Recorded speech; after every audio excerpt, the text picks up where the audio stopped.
మీరు 100 సినిమాలు చేశారు కదా హీరోగా. అవును. తర్వాత అక్కడ వచ్చేసి 50 సినిమాలు. అవును. అక్కడ కావచ్చు ఇక్కడ కావచ్చు ప్రొడక్షన్ సైడ్ మీకు అనుకూలంగా లేదు, అసలు ఎందుకు ఈ ప్రాజెక్ట్ నేను కమిట్ అయ్యాను అన్న ప్రాజెక్టు తెలుగు ఆర్ తమిళ్లో ఏ ప్రాజెక్టు అండి? అలాంటిది అంటే ఇప్పుడు ఏమవుతుందంటే సార్, ఇప్పుడు దీంట్లో కొందరు ఫస్ట్ చాలా బాగా పెద్ద ప్రాజెక్ట్ అండి, షూటింగ్ లొకేషన్స్ ఇక్కడ అండి అక్కడ అండి అని చెప్పేసి ఇంప్రెస్ చేశారు. ఎగ్జాక్ట్ అట్లా ఏ ప్రొడక్షన్ నాకు గుర్తులేదు కానీ అంటే తర్వాత ఏదో సమ్ కారణాల వల్ల లేదండి అక్కడ పర్మిషన్ లేదు లేకపోతే ఏదో చెప్పి మళ్ళీ కాంప్రమైజ్ చేసారు. సో తర్వాత ఇది ఏమైందంటే ఇది తెలుగు తమిళ అండి, తెలుగులో కూడా ఉన్నాయి, తమిళ్లో లేదండి. తమిళ్ వాళ్ళు అట్లా చేయలే. ఓకే. వాళ్ళు ఉన్నది చెప్పారు. వాళ్ళు ఎప్పుడు అలా రాంగ్ ఇంప్రెషన్ క్రియేట్ చేయడం అలాంటివి తెలుగులో 2-3 జరిగి, సో ఎస్పెషలీ సాంగ్స్ అండి. ఇప్పుడు కథ మనకి అంటే స్క్రిప్ట్లో కాశ్మీర్ వెళ్ళాలి లేకపోతే అట్లా వెళ్ళాలంటే అది వేరే విషయం. సాంగ్స్ ఎప్పుడు బయటికి వెళ్ళి రిలీఫ్. ఎందుకంటే తెలుగు సినిమాలు అప్పుడు చేసేటప్పుడు AVM స్టూడియో, వాహిని స్టూడియో అట్లా చెన్నైలో 6-7 సినిమాలు స్టూడియోస్ ఉండేది. సో అక్కడే అన్ని సెట్ మార్చి అక్కడే సాంగ్స్కి అప్పట్లో 6-7 సాంగ్ ఉండేది కంపల్సరీ.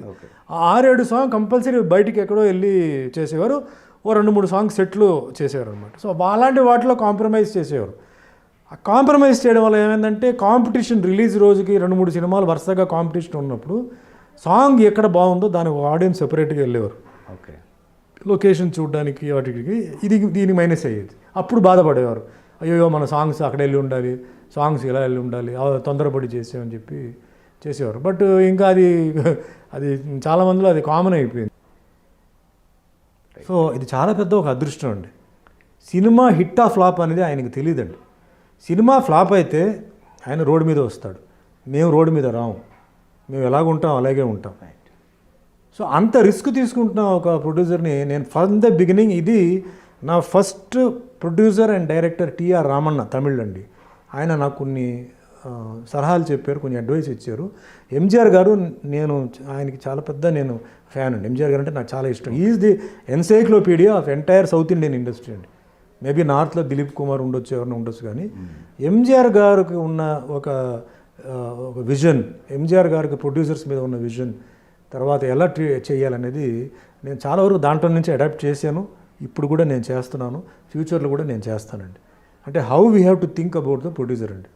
ఇప్పుడు వాళ్ళు సరిగా లేకపోతే వాళ్ళ ప్రోడక్టే వీక్ అవుతుంది, రేపు దానికి సెకండ్ రన్ ఉండదు, తర్వాత దానికి ఒక రీసేల్ వాల్యూ ఉండదండి.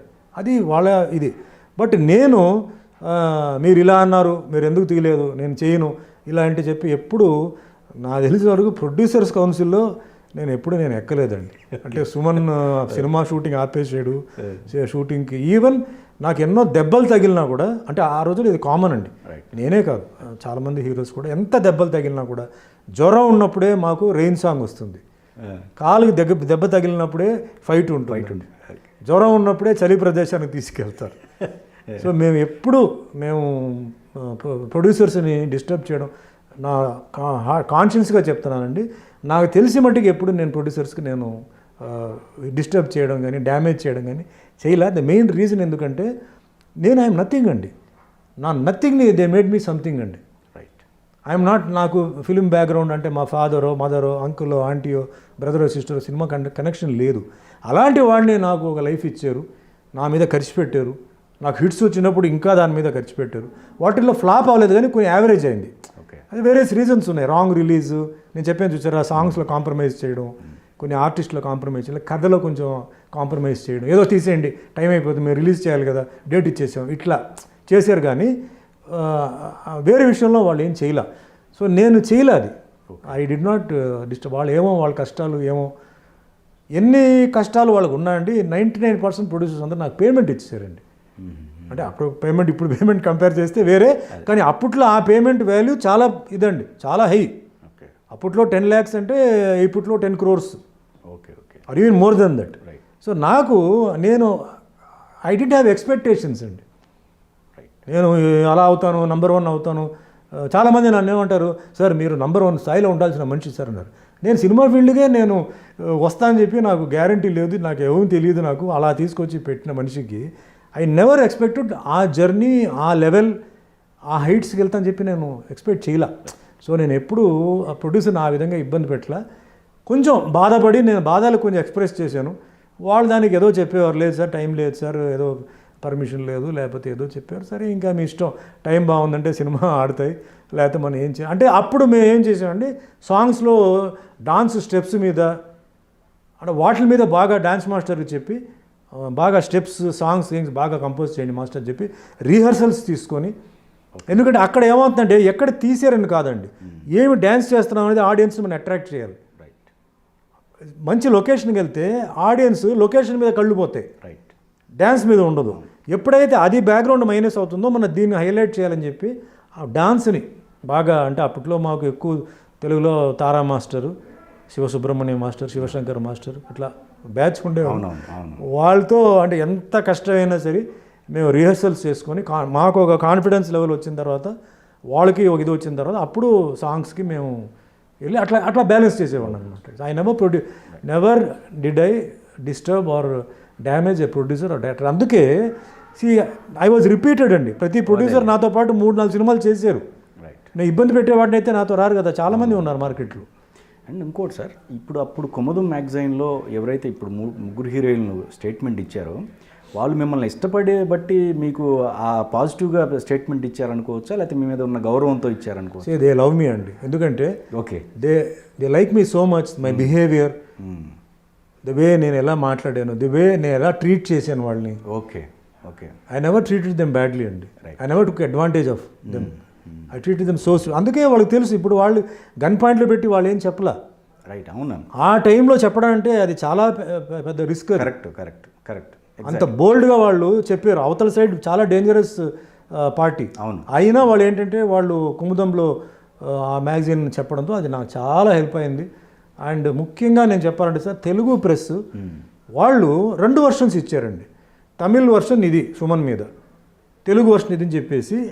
బికాస్ తమిళ్ వాళ్ళకి అప్పుడు తెలుగులో నాకున్న పొజిషన్ వాళ్ళకి తెలియదు. ఓకే, వాళ్ళు అనుకున్నారు ఏదో సుమన్ మామూలుగా ఏదో హీరోగా ఏదో చేస్తున్నాడని చెప్పేసి. నేను ఆ టైంలో ఏ లెవెల్లో ఉన్న విషయం తెలుగు ప్రెస్కే తెలుసు. రైట్. అండ్ అప్పట్లో ఛానల్స్ లేదు, ప్రింట్ మీడియా. అవును. సో వాళ్ళు నాకు బాగా సపోర్ట్ చేశారు. సుమన్ ఎందుకు చేయాలి, సుమన్ పొజిషన్ ఇది, అదే చేయాల్సిన అవసరం ఉందా, ఆయనకి బోల్డ్ డబ్బు ఉంది, ఇప్పుడు బోల్డ్ ఆఫర్స్ ఉన్నాయి, ఎందుకు చేయాలి. అలాగే అమ్మాయిల విషయం లింక్ చేసినప్పుడు ఆయన ఎందుకు పోయి చేయాలి, ఆయన అంటే ఎంతోమంది రెడీగా ఉన్నారు ఆయనతో వచ్చి పడుకోవడానికి, why should you do it.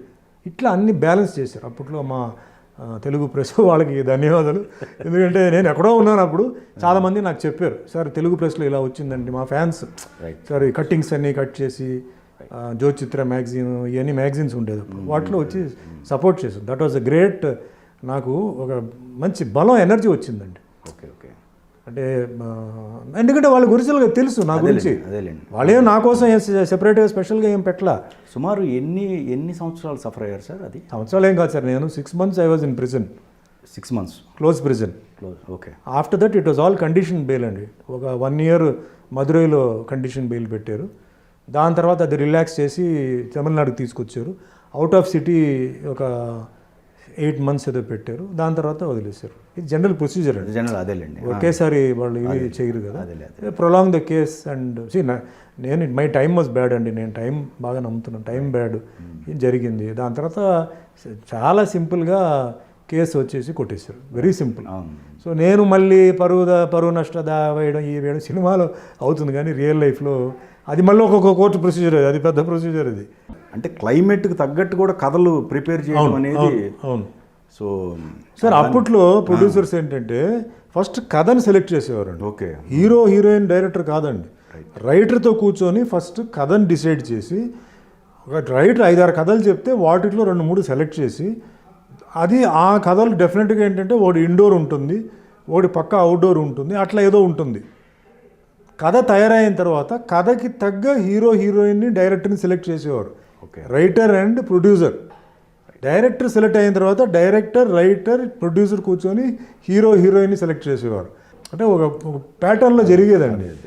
ఇప్పుడు అవన్నీ లేదు. అంటే అన్నీ ఫాస్ట్ ఫార్వర్డ్ లాగా చాలా స్పీడ్గా వెళ్తుంది. దానివల్ల ప్రొడ్యూసర్ నష్టపోతున్నాడు అండ్ వేస్టేజ్, డబ్బు వేస్టేజ్ చాలా ఉంది. మళ్ళీ అంటే ఆ type of pattern of making films వస్తే అండి ఇంకా ఎక్కువ మంది ప్రొడ్యూసర్స్ బ్రతుకుతారండి, ఇంకా ఎక్కువ మంది ప్రొడ్యూసర్స్ కూడా వస్తారండి. సిస్టమేటిక్ అండి, అదొక సిస్టమేటిక్. సో ఇలానే సార్, అంటే ఎవరైతే ప్రొడ్యూసర్స్ మీకు ఒక పీరియడ్ ఆఫ్ టైంలో ఆదుకున్నారో హీరోల సైడ్ ఎలాంటి ప్రోత్సాహంగా? నాకు ఓపెన్గా ఎవరు రాలేదు సార్, ఆ, నాకు తెలిసి ఓపెన్గా ఎవరు హెల్ప్ చేయలే, మరి తెలియకుండా చేశారేమో అనేది నాకు తెలియదు. ఓకే. నాకు తెలిసిన హీరోయిన్స్లో నాకు ఓపెన్గా నా కోసం స్టేట్మెంట్ అప్పుడు తమిళ్ మ్యాగజైన్లో ఇచ్చింది సుమలత గారు, భానుప్రియ గారు, సుహాసిని గారు. సుమన్ అంటే మాకు చాలా ఇష్టం, ఆయన చాలా మంచి డిసిప్లిన్డ్ యాక్టర్, అండ్ ఇదంతా ఏంటంటే ఒక బ్యాడ్ టైం అండ్ సమ్ ఏదో కుట్ర ఇదండి అని చెప్పి నాకు బాగా ఆ ఒక స్టేట్మెంట్ వాళ్ళు ఇచ్చింది మట్టికి, ఎస్పెషలీ కుముదం చెప్పి ఒక మ్యాగజైన్ అండి, అది చాలా పెద్ద అంటే సర్క్యులేట్ అవుతున్న మ్యాగజైన్, అది బాగా హెల్ప్ అయింది. దే కేమ్ అవుట్ ఓపెన్లీ అనమాట. లేదు, నాట్ ఓన్లీ ఆ ఇష్యూ అనే కాదు సార్, ఇంకా అనదర్గా అదనేది కాకుండా మీకు మీ ఎంటైర్ లైఫ్లో ఇటు హీరోల సైడ్ నుంచి మీకు ఏదో నాకు నేను ఎవరి దగ్గరికి హెల్ప్కి వెళ్ళలేదు. సి విత్ గాడ్స్ గ్రేస్ నా కెరియర్ గోయింగ్ స్మూత్ అండి. నేను ఎవరి దగ్గరికి వెళ్ళలేదు, బట్ ఐ వర్క్డ్ అండి. ఇప్పుడు సోహన్ బాబు గారు అనుకుందాం అండి, సోహన్ బాబు గారు కూతురు మా మదర్ స్టూడెంట్ అండి. ఓకే. మృదుల అని చెప్పి మా మదర్ స్టూడెంట్ అండి. మృదుల గారు మా ఇంటికి కొన్ని స్పెషల్ క్లాసెస్కి అలా వచ్చేవారు పోయేవారు, అంటే అప్పుడు నేను సినిమాకి రాలేదు, తర్వాత నాకు తెలిసింది. సో ఆ కనెక్షన్ ఎప్పుడు నేను సోహన్ బాబు గారితో నేను దోషి నిర్దోషి సినిమా చేసేటప్పుడు దాన్ని ఏదో నేను ఒక యూజ్ చేయాల, యాజ్ ఎ పెద్ద హీరోగా ఆయన, నేను ఏదో అప్కమింగ్ హీరో, కొంచెం ఆ సెంటిమెంట్స్ ఆ వర్కౌట్ చేసాం. పైగా ఎక్స్పీరియన్స్ పర్సన్ కాబట్టి, ఏజ్లో కూడా ఆయన సీనియర్ కాబట్టి ఆయన అనుభవాలు, ఆయన కొన్ని అంటే మంచి మంచి కొన్ని విషయాలు చెప్పారు. అంతే తప్ప అలా కాదు. ఈవెన్ కృష్ణ గారి కూతురు కూడా మా మదర్ కాలేజ్లోనే చదివారు. సో అట్లా అంతే తప్ప వేరే ఎక్కడ నేను హెల్ప్ కోసం కానీ లేకపోతే ఎవరినైనా ఆబ్లిగేట్ చేయడం కానీ అలాంటిది నేనేమీ చేయలేదు. Krishnaraju garu is a very sweet person. ఆయన the way he treated me నేను ఎప్పుడు మర్చిపోను. సొంత తమ్ముడిలాగా ట్రీట్ చేసేవారు. ఎప్పుడు ఆయన ఇంటికి ఎక్కడైనా ఆయనే పిలిచేవారు, ఎందుకంటే ఆయన అప్పట్లో కార్స్, ఫారిన్ కార్స్ అంటే ఆయనకి బాగా ఇష్టం. సో అప్పట్లో ఇంపోర్టెడ్ కార్స్ రావడం అంటే చాలా కష్టం అండి, ఇండియాలో చాలా ట్యాక్స్ కట్టాలి, ఎవరిని కట్టాలి. సో నాకు కూడా కార్స్ అంటే చాలా ఒక ఫ్లేర్ ఉండేది. సో అట్లా కామన్గా, plus is a very sweet person. ఆయన పిలిచేవారండి, నేనేమి ఆబ్లిగేషన్కి హెల్ప్కి అలాంటిది ఏమీ నేను వెళ్ళలేదన్నమాట. రామారావు గారు అప్పుడే పాలిటిక్స్కి వెళ్ళిపోయారు. సో నాగేశ్వర గారితో నాకు లేదు, ఎందుకంటే చెన్నైలో మేము ఉన్నాం కదా. సో చెన్నై టచ్ లేదు నాకు. చెన్నైలో అప్పుడు కృష్ణరాజు గారు చెన్నైలో ఉండేవారు, తర్వాత షిఫ్టింగ్ అట్లా జరిగింది.